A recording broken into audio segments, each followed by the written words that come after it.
Glenn Peter Charles McNeill. For generations, Norfolk Island had been protected by its distance from the rest of the world. Sitting alone in the Pacific, nearly 1,600 kilometers from Sydney, the island felt less like part of modern Australia and more like a place frozen in time.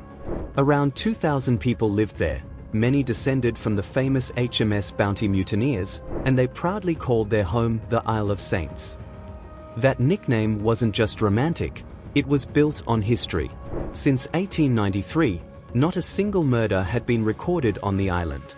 People left their doors unlocked, everyone knew each other, and danger felt like something that only happened somewhere else. That illusion shattered on March 31, 2002. On that morning, the body of 29-year-old Yanelle Patton was found at Cockpit Waterfall Reserve. Yanelle had moved from Sydney hoping to rebuild her life. She had been through difficult relationships and personal struggles, and believed Norfolk Island would give her the fresh start she needed. Friends described her as warm, independent, and hopeful about the future. She never imagined the place she saw as a safe haven would become the scene of her final moments. The reality of what had happened to Yanelle was almost impossible for the island to comprehend. The autopsy showed she had suffered a brutal, drawn-out attack, 64 separate injuries in total. Her skull was fractured, her pelvis broken, and the fatal blow was a puncture wound to the lung. More than 65 stab wounds covered her body, revealing a level of violence that shocked even experienced investigators. She had fought hard to survive. The defensive wounds on her hands were so severe they nearly cut through her thumb. Investigators found grains of sand and shards of green glass tangled in her hair, suggesting she had first been beaten with a bottle or similar object before the stabbing began. Her body had then been wrapped in a large black plastic sheet, an act that would later become a key clue. The investigation that followed was unlike anything Norfolk Island had ever seen. The Australian Federal Police treated it as one of the most serious cases in their history. Because the community was so small and tightly connected, every single resident became a potential suspect. In an extraordinary step, nearly 3/4 of the island's adult population were fingerprinted. For almost 4 years, the island lived under a shadow. Neighbors began to look at one another differently, and the trust that had defined life there slowly disappeared. Then, in February 2006, the case finally broke open.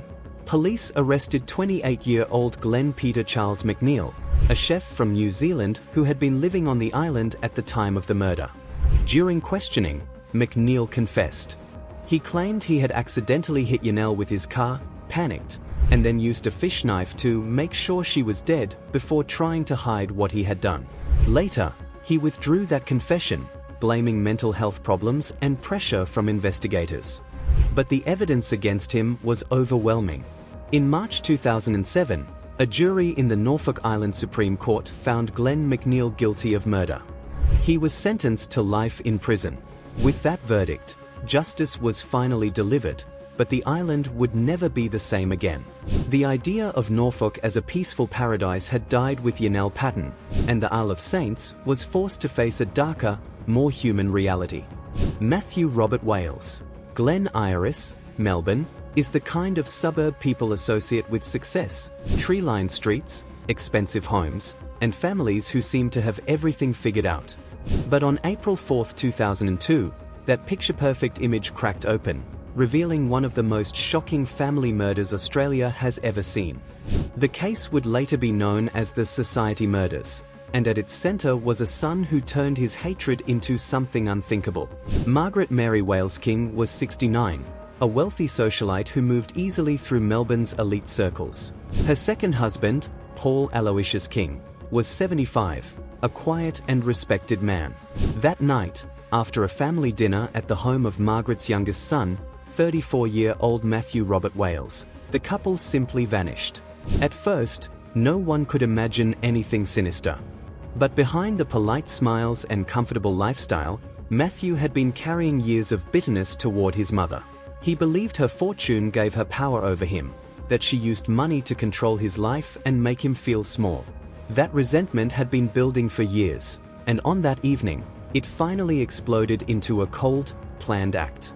What Matthew did was not a moment of rage, It was carefully thought out. He crushed sedative tablets stolen from his mother and mixed them into the vegetable soup served at dinner. As Margaret and Paul grew drowsy and tried to leave the house, he attacked. He struck them from behind, clubbing the backs of their necks, and then strangled them to make sure there was no chance of survival. 4 days, their bodies lay hidden in his front yard while he calmly used his credit card to rent a trailer and buy maps of remote bushland. Eventually, he drove them to a secluded area near Marysville, Victoria, and buried them in a shallow grave. In a final act loaded with meaning, he placed his mother's body beneath his stepfather's, later saying he wanted to diminish her domineering character. When the couple was reported missing on April 8th, the entire country became obsessed with the mystery. Newspapers speculated about kidnappings, gambling debts, secret enemies, anything except the truth that was sitting quietly within the family. For 25 days, the search dominated headlines as police and volunteers looked for 2 well-known figures who seemed to have disappeared into thin air. The case began to unravel because Matthew couldn't keep up the act. Detectives noticed he never mentioned that his mother and stepfather had been at his house on the night they vanished. His credit card history led straight to the rented trailer used to move the bodies. And perhaps most chilling of all were the images from the couple's funeral, Matthew sobbing, clinging to his older brother, playing the role of the heartbroken son while knowing exactly what he had done. On May 11, 2002, he was arrested. Under pressure, Matthew confessed, blaming years of feeling pushed aside and controlled by his family, especially his mother. He pleaded guilty and was sentenced to 30 years in prison, with a minimum of 24 years before parole. His wife, Maritza, who helped cover up the crime, received a 2-year suspended sentence. The Society murders left Australia stunned, a reminder that even behind wealth and respectability, jealousy and resentment can grow into something deadly. Huan Yun Xiang. On the morning of October 21, 2002, Monash University felt like any other campus, students hurrying to lectures, notebooks open, the ordinary rhythm of university life. That normality ended in seconds. Inside an econometrics tutorial in the Menzies building, 36-year-old commerce student Huan Yun Alan Xiang suddenly stood up and shouted, "You never understand me." Then he pulled out handguns and began firing into the room. Panic exploded as bullets ripped through desks and walls. 2 26-year-old honors students, William Wu and Stephen Chan, were killed. 5 others, including lecturer Dr. Lee Gordon Brown, were seriously wounded. The attack was so sudden and so violent that many students believed they were witnessing terrorism. Australia was still reeling from the Bali bombings just a week earlier, and fear spread across the campus as people ran for their lives. What happened next stopped the death toll from rising even higher. When Xiang's main weapon jammed or ran out of ammunition, Dr. Gordon Brown, despite being shot himself, and student Alistair Boast lunged at the gunman. They wrestled him to the floor, joined by other students and staff who held him down for nearly 30 minutes until police arrived. Officers later discovered 5 loaded handguns on Xiang, including Berettas and revolvers, along with spare magazines. Investigators learned that only months before, he had joined a gun club and legally obtained a handgun license, purchasing 7 firearms. The fact that a man with serious mental health problems had been able to arm himself so heavily exposed a dangerous gap in Australia's gun laws. As the shock settled, attention turned to why this had happened. Xiang was suffering from a severe paranoid delusional disorder. He had become convinced that fellow student William Wu was an agent of evil who intended to destroy his academic future. Those delusions had grown unchecked, and no system, university, medical, or social, had stepped in before it was too late. In June 2004, a court found Xiang not guilty of murder and attempted murder due to mental impairment. He was committed indefinitely to the Thomas Embeling Psychiatric Hospital. The Monash shooting left scars far beyond the campus. It pushed Australia to rethink handgun controls, leading to the National Handgun Agreement of 2002 and the 2003 buyback program that removed thousands of small, easily concealed firearms from the streets. Every year, the university pauses to remember William Wu and Stephen Chan, two young men whose futures were stolen in a moment of senseless violence, a day that forever changed how Australia viewed safety in its schools. Jean-Eric Gacy. Adelaide is often called the city of churches, a place people connect with calm streets and quiet lives. But on October 14, 2002, that image was torn apart by a murder so cold and deliberate that it shocked the entire country. Dr. Margaret Tobin, 51 years old, was one of Australia's most respected figures in mental health. She led South Australia's mental health services and was known as a compassionate, steady voice in a difficult field. That morning, as she stepped out of an elevator on the 8th floor of her office building in Hindmarsh Square, a man was waiting for her. His name was Jean-Eric Gacy, a former psychiatrist who had been stripped of his right to practice. He had travelled from Sydney with one purpose only: to kill her. Without hesitation, Gacy fired 4 shots at Dr. Tobin in front of her colleagues. She died where she stood. This was not a random act, not a moment of sudden rage. It was the end result of a grudge that had been festering for nearly 10 years. The roots of his hatred went back to 1994, when Dr. Tobin had been involved in a professional review of Gacy's conduct. That process eventually led to him being removed from the medical register in 1997 after doctors diagnosed him with a delusional disorder. From that point on, Gacy became convinced he was the victim of a massive psychiatric conspiracy. He began keeping a hit list of doctors and officials he blamed for destroying his career. He also developed a fixed belief that he had HIV, despite repeated tests proving he did not. When specialists refused to treat an illness that wasn't there, his anger only grew darker. The way he prepared for the killing showed how carefully it had been planned. He used a false name to rent a car and book hotel rooms in Adelaide, moving quietly so no one would trace him. Those details later made it hard for him to claim he hadn't known what he was doing. What followed in court was almost as disturbing as the murder itself. Gacy chose to represent himself, using his medical background to argue over every piece of evidence and to ridicule the prosecution. He was found guilty, but in 2008 the High Court overturned the verdict, saying the jury had not been properly directed. A year later, after a retrial, he was convicted again and sentenced to life in prison with a minimum of 34 years before parole. Dr. Margaret Tobin's death could have become just another tragic headline, but her legacy refused to disappear. The Margaret Tobin Awards and the Margaret Tobin Centre at Flinders Medical Centre were created in her honour, keeping alive the work she devoted her life to. The man who tried to erase her only ensured that her name would be remembered even longer. Andrew Veneerman. In 2002, Melbourne didn't just have an underworld, it had a war.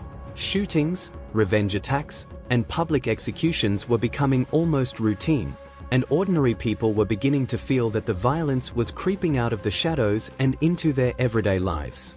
On May 1st, that fear became real when Victor George Pearce, a senior figure in the feared Pettingill crime family, was murdered in broad daylight. Pearce was no small-time criminal. He had long been linked to drug trafficking and had once been a prime suspect in the infamous 1988 Walsh Street police shootings. That afternoon, he was sitting in his car outside a supermarket on Busy Bay Street in Port Melbourne, a place filled with shoppers and families. A gunman walked up to the vehicle and fired multiple shots at point-blank range. The killing was fast, professional, and completely fearless. It was clear this wasn't a random attack, it was a message, and everyone in Melbourne understood it. Police soon identified the shooter as Andrew Benji Veneerman, one of the most feared contract killers in the city. Veneerman worked as an enforcer for rival gangs and lived by a brutal rule: if I don't get them first, they'll get me. The hit on Pearce was meant to cripple the Pettingill family's power over Melbourne's drug and extortion scene. But for the public, the most disturbing part was where it happened: outside an ordinary supermarket, in a place people visited every day. The gangland war no longer felt distant. It was right on the doorstep. Justice, however, never came cleanly. Veneerman was never convicted for the murder. In 2004, he was shot dead during a confrontation with another underworld figure, Mick Gatto, inside a Carlton restaurant. Others were dragged into court, including Farouk Orman, accused of helping with the hit, but the cases collapsed amid the explosive Lawyer X scandal, which revealed that defense lawyer Nicola Gobo had secretly been informing for police. Ormond's conviction was finally overturned in 2019, exposing how broken the system had become. Victor Purce's death is still remembered as the moment Melbourne's criminals stopped pretending to hide and began killing wherever they pleased. Mark Wilhelm. On September 23, 2002, Dianne Brimble boarded the Pacific Sky cruise ship believing she was stepping into the holiday of a lifetime. The 42-year-old Brisbane mother of 3 had saved for the trip, imagining sun, music, and a few carefree days at sea. Less than a day later, she was dead. Her body was found on the cabin floor of 4 men she had met at the ship's disco, and the dream holiday turned into a national nightmare. Because the ship was sailing in international waters, the investigation fell into a confusing legal grey zone. Tests showed that Dianne had died from a toxic dose of gamma-hydroxybutyrate, GHB, known as the date rape drug, mixed with alcohol. What disturbed people even more than the cause of death was what happened around it. Evidence presented at the inquest suggested Dianne had been left unconscious for hours while people came and went from the cabin. Passengers and even crew members saw her lying naked on the floor, yet no one called for urgent medical help. The last person seen with her was Mark Wilhelm, one of the men in the cabin. Toxicologists later revealed the GHB level in her body was 210 milligrams per liter, an amount considered lethal. Investigators also uncovered photographs taken by the men showing Dianne unconscious, images that horrified the country and exposed a dark, predatory culture that some said existed on mass-market cruises at the time. What followed was a legal battle that dragged on for years. Wilhelm was charged with manslaughter and supplying GHB, but trial after trial failed to deliver a clear verdict. In 2010, the manslaughter charge was dropped after the judge ruled the evidence could not prove beyond doubt that Wilhelm had directly caused her death. He eventually pleaded guilty to the lesser charge of drug supply. Although no one was convicted of killing Dianne Brimble, her case changed Australia. New laws were introduced to give authorities greater power over crimes committed on ships leaving Australian ports, and cruise companies were forced to overhaul safety procedures. Her family never received the justice they hoped for, but her story became a warning of how quickly a holiday paradise can turn into a place of horror. Amrozi bin Nurhaseim. October 12, 2002, is a date Australia will never forget. The explosions didn't happen on Australian soil. They tore through the nightlife district of Kuta in Bali, but the pain landed directly in Australian hearts. That night, 2 bombs ripped through Paddy's Bar and the Sari Club, killing 202 people. 88 of them were Australians, young travellers, parents, friends, even entire sporting teams who had gone to Bali to celebrate the end of a season. What should have been a carefree holiday turned into one of the deadliest terrorist attacks in modern history. The bombings were planned by Jamaah Islamiyah, a Southeast Asian extremist network linked to Al-Qaeda. Their goal was clear: target Western tourists and force the world into fear and conflict. Witnesses described scenes that felt unreal: people stumbling through smoke and flames, glass covering the streets, survivors searching desperately for friends who would never answer. Australian federal police officers who happened to be on the island immediately stepped in, helping treat the wounded and launching what became Operation Alliance, a huge joint investigation with Indonesian police. Bringing the victims home was a heartbreaking task. Identifying the 88 Australians required months of dental records and DNA testing, and many families waited until December just to say goodbye. For a nation that had long felt distant from global terrorism, the attack changed everything: how Australia viewed its borders, its intelligence agencies, and its place in a dangerous world. Within months, the men behind the massacre were captured. Amrozi bin Nurhaseim, known as the Smiling Bomber, became the face of the cruelty. During his trial, he laughed and showed no remorse, an image that burned itself into Australia's memory. Alongside Imam Samudra and Mukhlas, he was sentenced to death, and in 2008 the 3 were executed by firing squad. Today, memorials like Dolphins Point in Coogee and the Kuta bombing memorial stand as reminders of the lives stolen, and of the day Australia's sense of safety was shattered. Catherine Grosvenor. Canberra is known for its quiet streets and ordered neighborhoods, a city where people expect to feel safe. That sense of security was broken in 2002 when 23-year-old Catherine Grosvenor vanished from her home in Nichols. On March 3, she spoke to her mother on the phone, an ordinary conversation, full of everyday plans. Nothing suggested it would be the last time her family would hear her voice. 6 days later, her body was discovered in Yarralumla Bay. She had been weighed down with a heavy concrete bollard, the kind used at construction sites. Investigators traced the block to a site on Anthony Rolfe Drive in Gungahlin, a clue that suggested the killer had access to a vehicle and the strength to move such weight. Catherine was still dressed in what she had been wearing when she disappeared, dark hipster pants and striking electric blue platform boots. The image haunted the city. Police launched a massive investigation and offered a $500,000 reward, but answers never came. In 2012, a witness reported seeing two men loading a concrete block into a black utility vehicle around the time Catherine went missing, yet even that lead faded away. With no clear motive and no obvious suspect, detectives began to believe she may have been targeted by someone who knew the area well, someone who understood exactly how to hide a body in the lake. For Canberra, the murder ended years of relative peace. For Catherine's family, it created a wound that has never healed.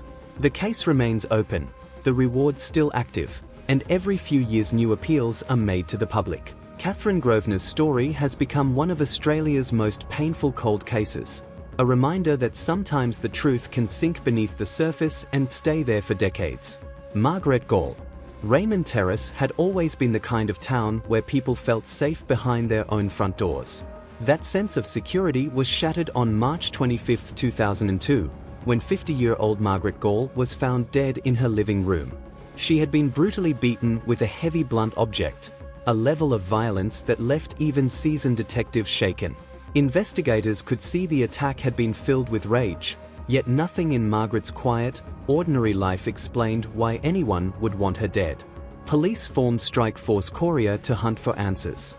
They interviewed friends, neighbors, anyone who might have crossed Margaret's path. Forensic teams searched the house inch by inch, but the murder weapon was never found, and crucial evidence simply wasn't there.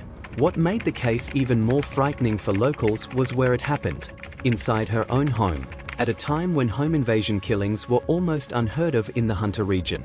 As months turned into years, the New South Wales government offered a $100,000 reward, hoping someone would finally break their silence.